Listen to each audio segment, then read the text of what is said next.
We talked last week about atoms and how they have protons and neutrons and electrons inside of them and all that good stuff. Today we're going to talk about ions. In chemical reactions, atoms often gain or lose electrons, and when that happens, they become charged. And these charged particles are called ions. Some of them are positive, those are called cations, and some of them are negative, and those are called anions. And you need to know that an anion is a negatively charged ion, and a cation is a positively charged ion. So how do you remember that? Well, if you like cats, you can think a cation is positive because I have positive feelings for cats, right? It doesn't work if you hate cats, and I know there are people who hate cats, and we can still be friends. Look at the word anion. It's got an extra N in it. The extra N stands for negative. Okay, the anions are negative. And just about pronunciation, it's anion, not anion. And this is cat, ion, not cation. Okay. The people this morning laughed at that. It's like a vacation. So the charge we're going to show in the upper right corner of the symbol, and we usually write those charges with the magnitude, the number first, followed by the sign. So let's say we have something like a calcium ion with a +2 charge. We're going to write that with the charge as a superscript on the right side. And we're going to write the number first, and then the sign. And this is a little different than what we would do in math. In math, you might have x squared, and if it's a positive number, you wouldn't write the sign. If it was a negative number, you would put the sign first, x to the -2 power. So when we're showing charges, we do write pluses, and we put the number first. So, like sulfur is going to have a 2- charge. But then chemists have this thing against the number 1, and so something like sodium, which is +1, will just be Na+. And something like iodide, which has a -1 charge, will be I-.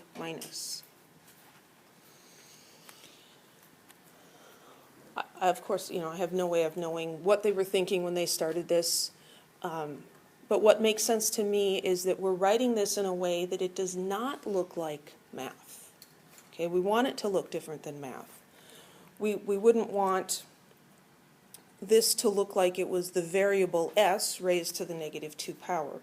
This is the element sulfur, and the ion has a -2 charge. So let's look at some examples. Lithium atoms in reactions tend to lose an electron. And so we could write that this way. Here we have a lithium atom. That's just the element symbol for lithium. And that reacts to produce a lithium ion with a +1 charge and an electron. So we take an electron off, and now it has a positive charge. Why is that? Well, and there's all this explanation business here, and that may or may not make sense to you. I'm just going to kind of ignore that part. So lithium, element number 3 in the periodic table. 3, what? Okay. 3, meaning it has 3 protons. An atom then is neutral. An atom also has 3 electrons. And we often put a little minus sign here on the electrons abbreviation or symbol to remind ourselves that electrons are negative. If I lose an electron and only have 2 electrons, I still have my 3 positive charges, but I've taken away an electron. So overall now, this is going to have a +1 charge. 3 minus 2 is 1, yeah. And so then we'll write the symbol for this as Li+.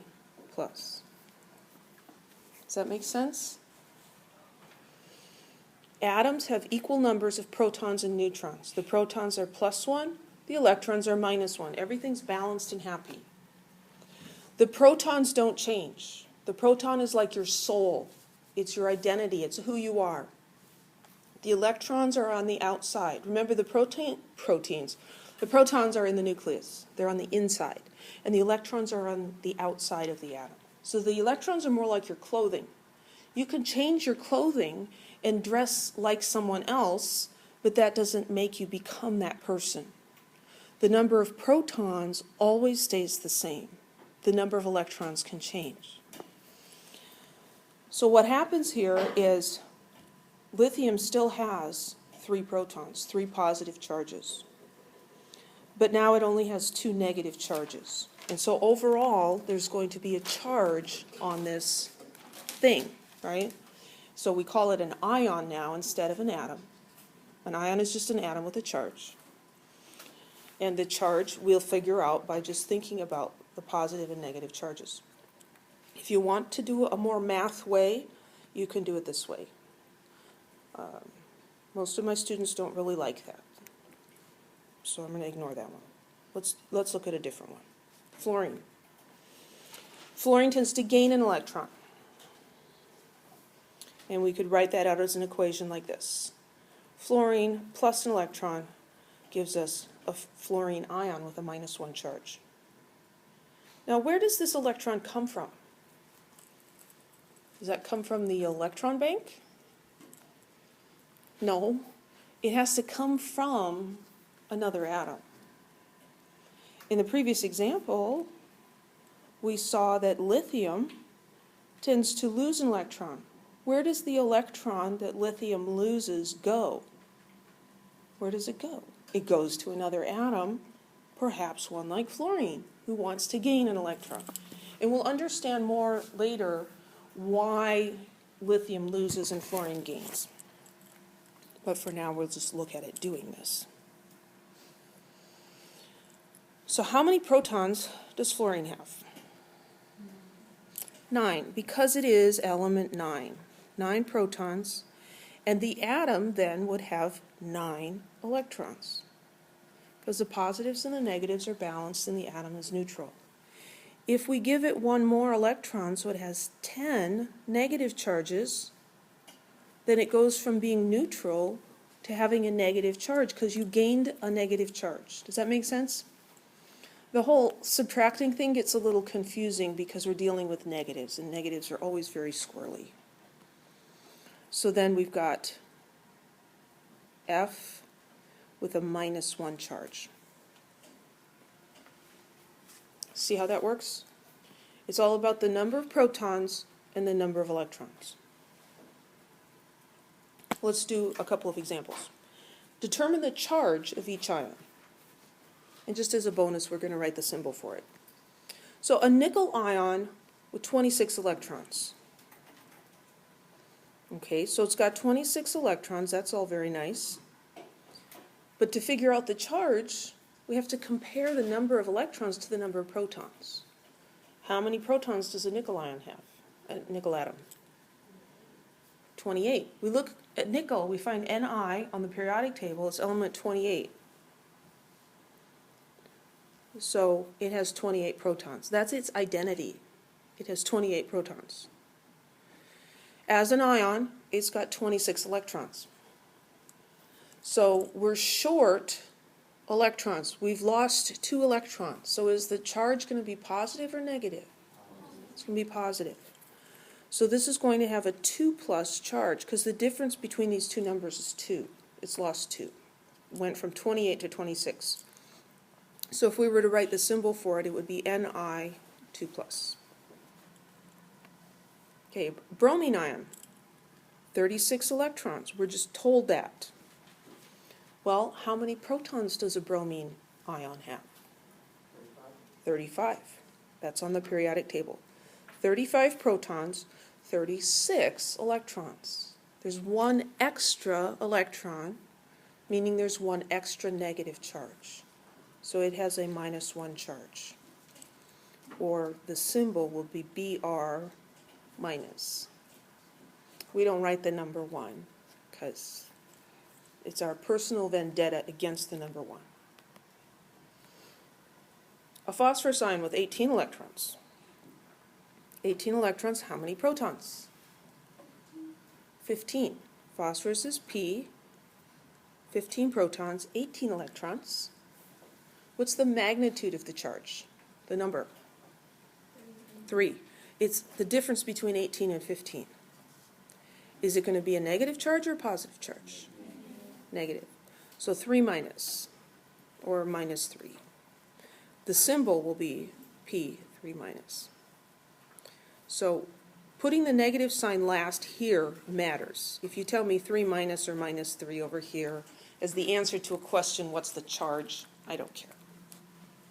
Any questions? The number of protons is always the same. The number of electrons can change. Okay, find the number of protons and electrons in the S2 minus ion. Well, how many protons are there? 16. We go to the periodic table, we find sulfur. We need to enter drawing mode first. And it's element number 16. That means it has 16 protons. A -2 charge, negative charge means it got some extra negative charges, right? So the number of electrons must be 18, because it's 2. It's a -2 charge. The 2 tells us we need to change this number by 2. Do we add or subtract? Well, look at the charge. It's negative. The charge is negative. That means it got extra negative charges. So 16 protons and 18 electrons. That make sense? Just a little thinking about stuff. It's not hard math or anything.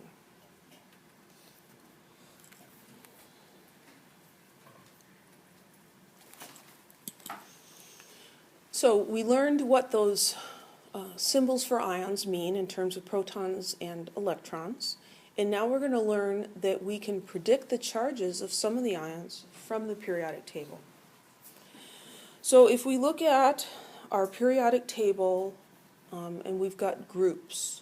The groups are the vertical columns in the periodic table. The main group columns are numbered. Now the table on the wall here has everything numbered just 1 through 18. So I'm going to have to fix that. We'll read this slide, and then there's a periodic table coming up. We'll look at that one. The group number, if we use the A designations, which are not on that table, is equal to the number of valence electrons. And the main group elements tend to form ions that have the same number of valence electrons as the nearest noble gas. So let's look at the periodic table and see what all that means. So these are the numbers we're talking about. 1A, 2A, this is part of the main group, and then these columns are part of the main group. 3A, 4A, etc. Some periodic tables have both ways of numbering and others do not. So this one is sometimes called 13 and 14, 15, 16, 17, and this would be 18. But there's a relationship between 17 and 7A. Just ignore the 1. Cover it up with my arrow there. If we cover up the 1, 17 becomes 7. That's group 7. The periodic table I give you for the exam will have both of the numbers on them. But these numbers, 3, 4, 5, those tell us the number of valence electrons that an atom has. So if we look at magnesium, how many valence electrons does magnesium have? 2. And how many valence electrons does chlorine have? And how many valence electrons does this unnamed noble gas have? 8. All of the noble gases have 8 valence electrons, except helium. Here's little helium. What's helium's atomic number? 2. How many electrons does helium have? 2. So could he have 8 valence electrons if he only has 2 electrons? No. So helium sometimes acts like his younger brother hydrogen and breaks the rules. So helium's over there with the noble gases. He only has 2 valence electrons. So we're going to ignore him for now. because he's just being an annoying little brother. The rest of these guys, here's neon and argon. These guys all have 8 valence electrons. Now, what the heck is a valence electron, and how is that different from a regular electron? Very simplistically, the electrons are arranged in layers, kind of like the layers of an onion. This makes me laugh. You know, Shrek and the donkey talks about being an onion with layers. Okay, so electrons are in layers around the atom, and you can kind of peel them off. And so a full skin, a full layer of onion skin, would be 8 valence electrons. And if you peel those off, underneath is another full one. Okay, so neon is a noble gas. The noble gases form almost no compounds. And the reason they do that is because 8 valence electrons makes them really, really stable. They're very self-satisfied. They don't need anybody. When atoms react, they tend to gain and lose electrons. Neon, argon, these noble gases, they already have the number of electrons that they want. They're not going to react in a way to give up or take on more electrons because they don't need them. So in Mrs. K's crazy chemistry world, these are the cool kids in high school. Those are the ones that everybody else was trying to be like. They just seemed to have it all together, right? Their lives were just perfect. I was not one of those people. I didn't really want to be like them too much, though. But still, you know, sometimes you're like, oh man, I wish I could do that. Anyway, so 8 electrons. These are popular. Okay, so then these other guys, fluorine only has 7 electrons. Oxygen only has 8 electrons. The other elements cannot change who they are. They can't change their number of protons, but they can change the number of electrons, which is kind of like their clothing. So they will dress like a noble gas so that they can look like they belong to the in crowd. You ever observed anything like that happening in high school where people dress a certain way because they want to look like these other people? You go to a high school campus, and of course, you know, there's different groups, but you'll see these just remarkable similar fashions, right? Because these people have all decided that this is a good thing to look like, and so they dress alike. When my oldest was in high school, it was Hollister hooded sweatshirts, and you had to have a Hollister hooded sweatshirt. So all the guys are walking around in their Hollister hooded sweatshirts, you know. But they made them feel good, so fine, whatever. Could be much, much worse, right?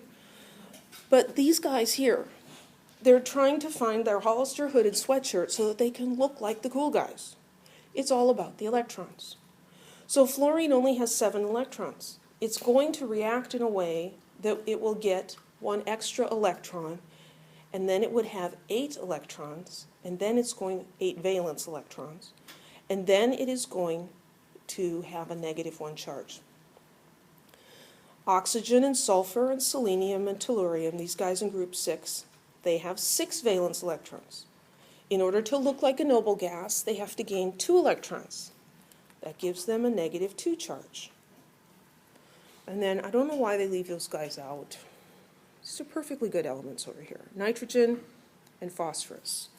Nitrogen has how many valence electrons? 5. How many electrons would he need to gain to look like neon? 3. So it's going to form a 3- ion. And phosphorus, 3- ion. Do you see the pattern there? They're all trying to get 8 valence electrons. They're trying to have the same number of electrons as the closest noble gas. So these guys are forming negative ions because they want to be like these guys. Okay, what about these guys on the other side here? What about lithium and sodium? Well, let's think about sodium. Sodium has how many valence electrons? 1. It's in group 1. So in order for sodium to be like argon, it would have to gain 7 electrons. That's a lot of electrons. So out of the 8 electrons that make up a full layer of onion skin, he's just got 1/8. It'd be a lot easier to just remove that layer, and then you've got a nice intact layer underneath. And so that's what the metals do. They don't have as many valence electrons, so sodium will lose one electron and become a +1 ion. So sodium has 11 total electrons. When it loses one, it has 10. Neon, I'm looking for my pointer on the wall, that's dumb. Neon over here has 10 electrons. So now by losing one electron, sodium on the outside in terms of electrons looks just like neon. Of course, the reason it does that, they're not trying to be cool or anything. It's all about energy. But if we relate it to being cool in high school, then we're more likely to remember it. So these guys in group 2, they've got 2 valence electrons. They're going to lose those 2 valence electrons and get a +2 charge. Then we go over here to group 3. Okay, this one's not listed there because it's a semi-metal and it doesn't form ions. And here's aluminum. Gallium and indium are in here too, but we're not going to mess with them much. It's mostly about aluminum. Aluminum has 3 valence electrons. It will lose those 3 to get 8 valence electrons. You see the pattern there? So we need to be able to predict the charges of these ions from the periodic table. These guys in the middle, these transition elements, they're not very predictable. So we can't do this with them. But for the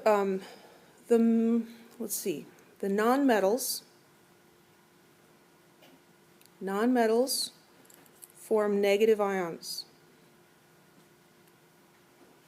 Non-metal, negative. They both start with N.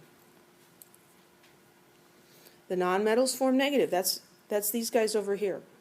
So we can think about how many electrons do they need to gain to be like the noble gas, or we can do a less fancy sounding way. We talk about playing a board game. So pretend this is your board game, or your game board, and you need to get to this square with sulfur in it. You're going to start at a noble gas, and then you're going to the left, so that's negative, so you're counting -1, -2. So all these guys have a -2 charge. Up here, if we're trying to get to nitrogen, we go -1, -2, -3. So 0, -1, -2, -3. Those are the charges on the nonmetal negative ions. The nonmetals form negative ions, the metals form positive ions, because they're kind of opposites of each other. So they're going to be positive. I think of the metals as being masculine and the nonmetals as being feminine.